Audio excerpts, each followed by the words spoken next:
चलिए आज हम लोग डिस्कस करने जा रहे हैं फोटोसिंथेसिस। ओके, फोटोसिंथेसिस जो है प्लांट फिजियोलॉजी का बहुत ही इंपॉर्टेंट चैप्टर है, बहुत ही कंसेप्चुअल चैप्टर है और सबके समझ में नहीं आता, कुछ के तो ऊपर से ही चल जाता है। और मेन बात ये है, हर एक एग्जाम, ऐसा कोई एग्जाम नहीं है जिसे फोटोसिंथेसिस से क्वेश्चन ना पूछा जाए। और इसके जो क्वेश्चंस होते हैं ना वो रैंक डिसाइडिंग होते हैं, क्योंकि इसके क्वेश्चन सबसे सॉल्व नहीं होते। अगले 6 से 7 घंटे में लोग फोटोसिंथेसिस पढ़ेंगे और उससे आपके सारे क्वेश्चन, जितने भी आपके डाउट हैं फोटोसिंथेसिस में, वो सारे आपके सॉल्व हो जाएंगे। तो आप थोड़ा सा ध्यान देके समझिए इस चैप्टर को, क्योंकि थोड़ा ये कंसेप्चुअल चैप्टर है। फोटोसिंथेसिस,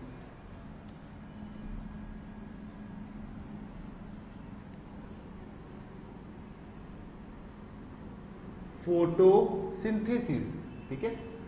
फोटोसिंथेसिस वर्ड का मतलब क्या होता है? जब मैं क्लास 6 या 7 में था तब मैंने फोटोसिंथेसिस वर्ड का नाम सुना था। तो उस समय मैं सोच रहा था कि कुछ फोटो खींचेंगे और उससे कुछ सिंथेसिस होगा। ओके, वही फोटो खींचेंगे कैमरा से और उससे कुछ सिंथेसिस हो जाएगा, ऐसा मुझे समझ आ रहा था। लेकिन उस समय मुझे ये नहीं पता था ये फोटोन जो है, ये फोटो जो वर्ड है वो फोटोन को रिप्रेजेंट करता है। ओके, दैट मीन्स ये जो फोटो है रिप्रेजेंट करता है फोटोन को। दैट मीन्स फोटोन कहां प्रेजेंट होता है? लाइट में। इसका मतलब है लाइट के प्रेजेंस में कुछ सिंथेसिस हो रहा है। हिंदी में इसको हम लोग बोलते हैं प्रकाश संश्लेषण। प्रकाश में भी मेरा हिंदी का स्पेलिंग रॉन्ग हो सकता है, कुछ शायद ऐसे लिखते हैं। ओके, स्पेलिंग मिस्टेक्स पे ध्यान ना दें, ठीक है। Photosynthesis that means synthesis in presence of light. हो क्या रहा है एक्चुअली? एक हम प्लांट लेते हैं, ये रहा प्लांट, ये है प्लांट का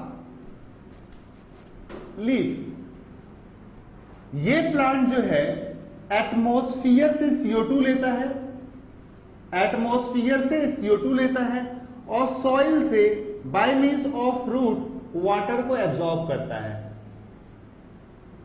दैट मींस इसके पास CO2 भी आ गया और वाटर भी आ गया और ये लाइट भी एब्जॉर्ब कर लेगा। लाइट भी एब्जॉर्ब कर लिया। लाइट एब्जॉर्ब करने के बाद इसके पास एक कुक होता है, खाना बनाने वाले क्या बोलते हैं? कुक। ओके, ये कुक क्या करता है? इस रिएक्शन को कैटलाइज करता है, दैट मींस इस रिएक्शन को फास्ट करता है और यहां पे बनता है C6H12O6, C6H12O6 और प्लस ऑक्सीजन इवॉल्व होता है। तो आपसे कई बार क्वेश्चन पूछा जाता है what are the reactants of photosynthesis. तो यहां पे देखिए CO2 और वाटर जो है ये रिएक्टेंट है और ये प्रोडक्ट है। वहीं पे ऑक्सीजन जो है स्टोमेटा के थ्रू बाहर रिलीज हो जाता है, जिसको हम लोग बोलते हैं बाई प्रोडक्ट। तो ये जो है ग्लूकोज बना है, इसका आप अगर मॉलिक्यूलर वेट कैलकुलेट करेंगे तो अबाउट 180 ग्राम आएगा। इस तरह से आपका फोटोसिंथेसिस होता है। अच्छा, फोटोसिंथेसिस के लिए कई एडजेक्टिव ऐड किए जाते हैं। For example, it is called as anabolic process. Anabolic process, जब आपको मैंने सेलुलर रेस्पिरेशन पढ़ाया था तब भी आपको मैंने एक्सप्लेन किया था एनाबॉलिक प्रोसेस किसको बोलते हैं। उसके लिए हम 3 पॉइंट याद करेंगे और 3 पॉइंट में आपको अभी इस इक्वेशन से एक्सप्लेन करूंगा ये एनाबॉलिक प्रोसेस कैसे है। जो भी हमारे बॉडी में प्रोसेस होते हैं ना, 3 टाइप्स के होते हैं। एक एनाबॉलिक, एक कैटाबॉलिक, एक में जिसमें दोनों का मिक्सचर होता है एम्फीबॉलिक। फॉर एग्जांपल, हमने क्रेब्स साइकिल जब पढ़ा था बताया था क्या, क्रेब्स साइकिल ना ही एनाबॉलिक होता है ना ही कैटाबॉलिक होता है, उसमें दोनों का ही मिश्रण होता है, दोनों का ही मिक्सचर होता है। उसको हम लोग बोलते हैं क्या? Amphibolic process. दैट मींस उसमें कुछ पार्ट कैटाबॉलिक होगा और कुछ पार्ट एनाबॉलिक होगा। समझ में आ रहा भाई? तो क्रेब्स साइकिल आपके एमपीएससी में कई बार पूछा जा चुका है, वो कौन सा पाथवे है भाई? एनाबॉलिक है या कैटाबॉलिक है? तो आंसर क्या जाएगा भाई? एम्फीबॉलिक। नाउ एनाबॉलिक के लिए कुछ कारण है। फॉर एग्जांपल 3 रीजंस हैं हमारे पास। पहला, पहला है ड्राई वेट, घबराइए मत, मैं इसको एक्सप्लेन करूंगा, रटने के लिए नहीं बोल रहा हूं। Dry weight of organism, dry weight of organism increases, ये हो गया पहला पॉइंट। चलिए दूसरा पॉइंट क्या है, सिंपल मॉलिक्यूल, अब तक तो आपको याद हो जाना चाहिए भाई, simple molecule change into complex molecule. Third, endothermic process या energy absorbing process, energy absorbing process. आप समझने का प्रयास करें, ये ड्राई वेट, रट्टा मत मारिए, ड्राई वेट है क्या, ये मैं आपको थोड़ा देर एक्सप्लेन कर रहा हूं। ये देखिए, मान लीजिए पूरा प्लांट है, मान लीजिए भाई प्लांट है, एक पत्ता है और ये इस तरह स्टेम है, मान लीजिए आप पता है ये लीव प्लांट है, इसको मैं एज्यूम करने के लिए बोल रहा हूं। हमने एज्यूम किया इसका वेट जो है 1000 ग्राम है, ठीक है। मोस्ट ऑफ द पार्ट इसका क्या होगा, वाटर होगा। मान लिया मैंने वाटर इसमें है कितना, 500 ग्राम। तो अब ये वाटर जो है हम इससे माइनस कर देंगे, 1000 ग्राम जो है उससे हम वाटर को माइनस कर देंगे, तो जो वेट बच जाएगा उसको हम लोग बोलेंगे ड्राई वेट। अब इस ड्राई वेट में क्या क्या चीज आएगा, इस ड्राई वेट में आएगा आपका कार्बोहाइड्रेट, आएगा कि नहीं आएगा भाई बोलो, कार्बोहाइड्रेट, कार्बोहाइड्रेट, फैट आएगा, प्रोटीन आएगा, आएगा कि नहीं आएगा, हाँ या ना बोलो। वाटर नहीं आएगा, वाटर नहीं आएगा, मिनरल्स आएगा, क्यों भाई, खाली हमने तो वाटर ही तो निकाला है, वाटर निकाला है तो मिनरल्स, विटामिन वगैरह ये सब प्रेजेंट होंगे। अब देखो ये वाला वेट जो है इंक्रीज कैसे हो रहा है फोटोसिंथेसिस में, ये हमें एक्सप्लेन करना है। आप देखो CO2 इसने कहां से लिया है, एटमॉस्फेयर से। CO2 कहां से लिया है, एटमॉस्फेयर से। वाटर कहां से लिया इसने, सॉइल से। और बनाया क्या, ग्लूकोज।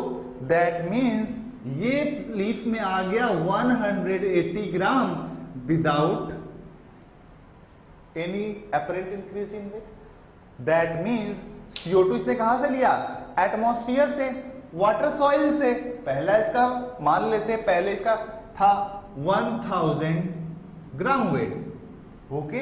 इसने फोटोसिंथेसिस करा, बनाया ग्लूकोज। अब ग्लूकोज को ये तो बाहर तो फेंक नहीं रहा है ना, ग्लूकोज तो इसके लीफ में रह जा रहा है। दैट मींस अब इसका वेट हो जाएगा 180 प्लस कर देंगे। अगर फिर हम ड्राई वेट निकालेंगे तो वाटर में से निकाल लेंगे, समझ में आ रहा है। तो ड्राई वेट निकालेंगे तब तो 180 ग्राम जो आ रहा है ग्लूकोज वो तो आ जाएगा ड्राई वेट में ना। दैट मींस इसका ड्राई वेट क्या हुआ है, इंक्रीज हुआ है। तो पहला पॉइंट सेटिस्फाई। ऐसा कोई भी प्रोसेस जहां पे ड्राई वेट इंक्रीज करता हो उसको हम लोग बोलेंगे एनाबॉलिक।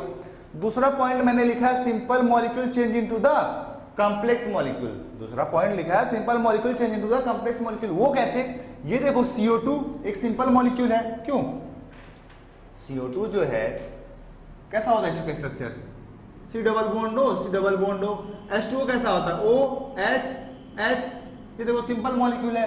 ग्लूकोज 6 कार्बन का कंपाउंड है, एक कॉम्प्लेक्स मॉलिक्यूल है। तो दूसरा पॉइंट भी सेटिस्फाई हो गया। तीसरा पॉइंट इंडोथर्मिक प्रोसेस हो या एनर्जी एब्जॉर्बिंग प्रोसेस हो, ये देखो लाइट एनर्जी एब्जॉर्ब हो रहा है ना, एनर्जी एब्जॉर्बिंग, मतलब ये सारे पॉइंट सेटिस्फाई कर रहे हैं कि एनाबॉलिक प्रोसेस है। अच्छा, और क्या क्या पॉइंट है भाई, इसको हम लोग बोलते हैं इंडरगोनिक प्रोसेस। इसे हम लोग इंडरगोनिक प्रोसेस या इंडोथर्मिक प्रोसेस भी बोलते हैं। क्यों, बता रहा हूं। इसको इंडोथर्मिक या इंडरगोनिक प्रोसेस इसलिए बोलते हैं क्योंकि इसमें लाइट एनर्जी एब्जॉर्ब होता है, ओके। नाउ इस प्रोसेस में लाइट एनर्जी चेंज हो जाता है, लाइट एनर्जी चेंज हो जाता है केमिकल एनर्जी में। अभी इसको मैं एक्सप्लेन कर रहा हूं, लाइट एनर्जी कैसे केमिकल एनर्जी में चेंज हो रहा है। जब लाइट रिएक्शन आपको मैं डिटेल पढ़ाऊंगा तो और अच्छे से समझ में आएगा लाइट एनर्जी केमिकल एनर्जी में कैसे चेंज हो रहा है। चलिए दूसरा पॉइंट, ये एक रिडॉक्स रिएक्शन है। रिडॉक्स रिएक्शन है, दैट मींस इसमें ऑक्सीडेशन भी होता है और रिडक्शन भी होता है। तो मैंने आपको 3 पॉइंट्स बताया, एंडरगोनिक प्रोसेस है, एंडोथर्मिक प्रोसेस, क्योंकि इसमें लाइट एनर्जी एब्जॉर्ब होता है। दूसरा, light energy change into chemical energy और रिडॉक्स रिएक्शन, ये मुझे आपको एक्सप्लेन करना है। रिडॉक्स कहने का मतलब क्या होता है, एक कंपाउंड इसमें ऑक्सीडाइज होगा और एक कंपाउंड रिड्यूस होगा।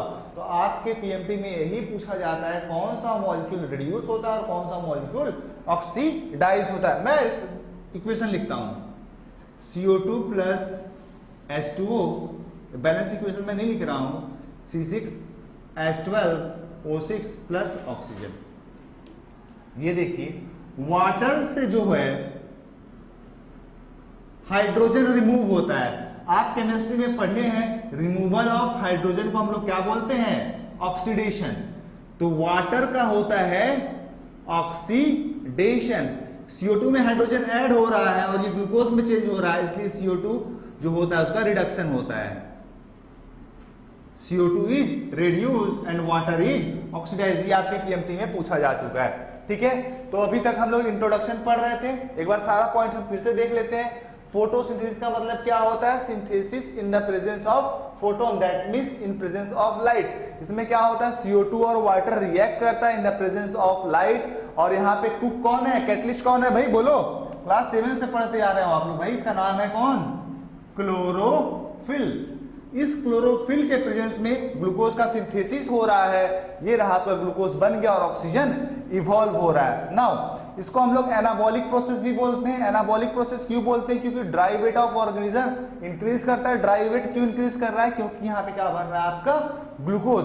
Simple molecule change into the complex molecule, क्यों, CO2 और वाटर सिंपल मॉलिक्यूल है, ग्लूकोज एक कॉम्प्लेक्स मॉलिक्यूल है। इंडोथर्मिक प्रोसेस या एनर्जी एब्जॉर्बिंग प्रोसेस, ऐसा क्यों बोल रहे हैं, क्योंकि यहाँ पे एनर्जी का एब्जॉर्प्शन हो रहा है, लाइट एनर्जी को एब्जॉर्ब किया जा रहा है।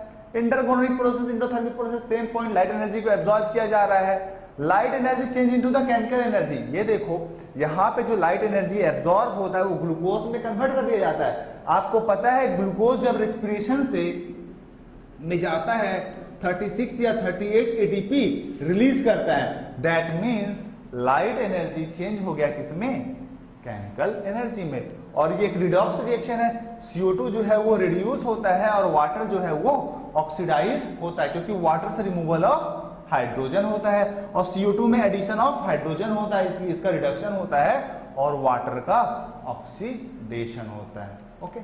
और एक बात है फोटोसिंथेसिस में कि ये inorganic molecule non living molecule को लिविंग वर्ल्ड में लाता है। ये कैसे हम लोग देखते हैं, ये देखिए CO2 और वाटर ये दोनों जो है नॉन लिविंग है, इनऑर्गेनिक मॉलिक्यूल है, इसको ऑर्गेनिक वर्ल्ड में हमें लाना तो कैसा हो सकता है, ये देखिए in the presence of light, light लगा,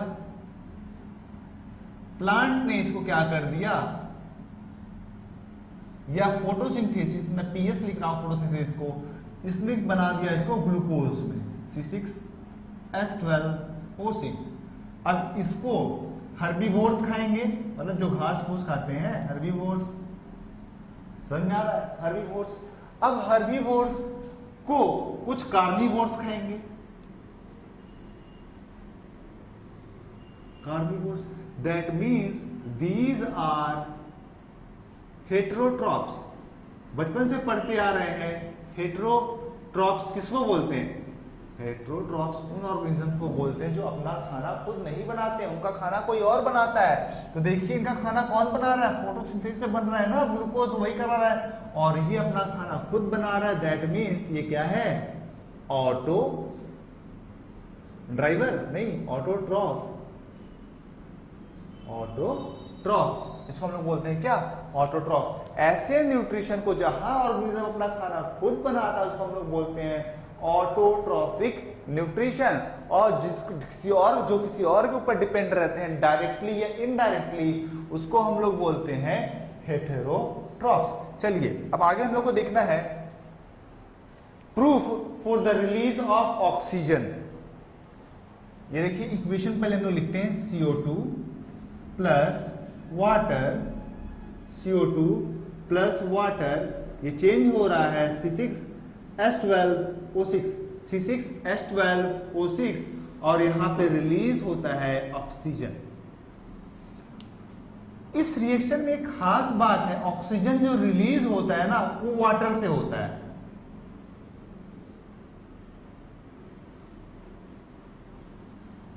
और ये जो है वो चेंज हो जाता है ग्लूकोज में। तो ये होगा 6 कार्बन चाहिए, C6H12 चाहिए हमें वहां पे, H12 और O6। इसका अगर 6 मॉलिक्यूल हुआ तो वाटर से जो ऑक्सीजन रिलीज होता है, सिर्फ वो ऑक्सीजन जो यहाँ पे रिलीज होता है फोटोसिंथेसिस में ना, वो वाटर से ही होता है, वो वाटर से होता है। दैट मीन्स ये आप देखिए यहाँ पे अगर 6 मॉलिक्यूल ऑफ CO2 लिए हैं आपका मैथ कमजोर है मुझे पता है, 6 मॉलिक्यूल ऑफ CO2 लिए तो 6 कार्बन यहाँ पे यूज हो गया। ऑक्सीजन हमें यहाँ कितना चाहिए 6, तो यहाँ पे देखिए 12 ऑक्सीजन हम यूटिलाइज कर रहे हैं। तो ये 6 ऑक्सीजन कहाँ जाएगा, ये 6 ऑक्सीजन जो है वो वाटर बन के निकलेगा, 6H2O। ओके, अब देखिए हमें हाइड्रोजन कितना चाहिए, 12 यहां 12 यहां 24, दैट मीन्स इसको हम लोग 12 करना पड़ेगा। अब जाके इक्वेशन सही हुआ, ये है इक्वेशन। नाउ अगर ये O18 है, कई बार ऐसे क्वेश्चन पूछा जाता है, अगर ये O18 है तो O18 यहाँ पे कहाँ जाएगा, O18 ये यहाँ पे आएगा। ये है balancing of equation of photosynthesis, ये BHU में एक बार पूछा जा चुका है। चलिए अब हमें बहुत सारे प्रूफ्स पढ़ने हैं, ठीक है, कि ऑक्सीजन जो है क्योंकि पहले ये माना जाता था ऑक्सीजन जो रिलीज हो रहा है वो CO2 से रिलीज हो रहा है। अगर वो CO2 से रिलीज होता बैलेंसिंग ऑफ इक्वेशन आसान होता है। क्यों, ये देखिए CO2 plus H2O, C6H12O6 plus O2, हमें ये ऐसे करना पड़ता, इजी बैलेंस हो जा रहा था, ठीक है, 6CO2, ठीक है, 18 ऑक्सीजन, दोनों तरफ बैलेंस हो गया। लेकिन ये इक्वेशन जो पहले साइंटिस्टों ने दिया था ये गलत हो गया। गलत क्यों हुआ ये देखिए अब, क्योंकि साइंटिस्ट एक आए थे वॉन नील ने क्या किया, इन्होंने फोटोसिंथेसिस परफॉर्म किया एक बैक्टीरिया में। फोटोसिंथेसिस को इन्होंने किया एक बैक्टीरिया में, और इन्होंने क्या लिया, वाटर के जगह सल्फर ले लिया, हाइड्रोजन सल्फाइड ले लिया, H2S ले लिया। अब इन्होंने देखा ग्लूकोज तो बन रहा है पर कोई भी ऑक्सीजन इवॉल्व नहीं हुआ, और यहां पे बन गया क्या, सल्फर। इन्होंने देखा यहां पे ऑक्सीजन इवॉल्व हो ही नहीं रहा है, सल्फर प्रिसिपिटेट हो रहा है। दैट मीन्स ये इक्वेशन आपका क्या प्रूफ कर रहा है कि भाई जो ऑक्सीजन इवॉल्व हो रहा था वो CO2 से नहीं हो रहा था।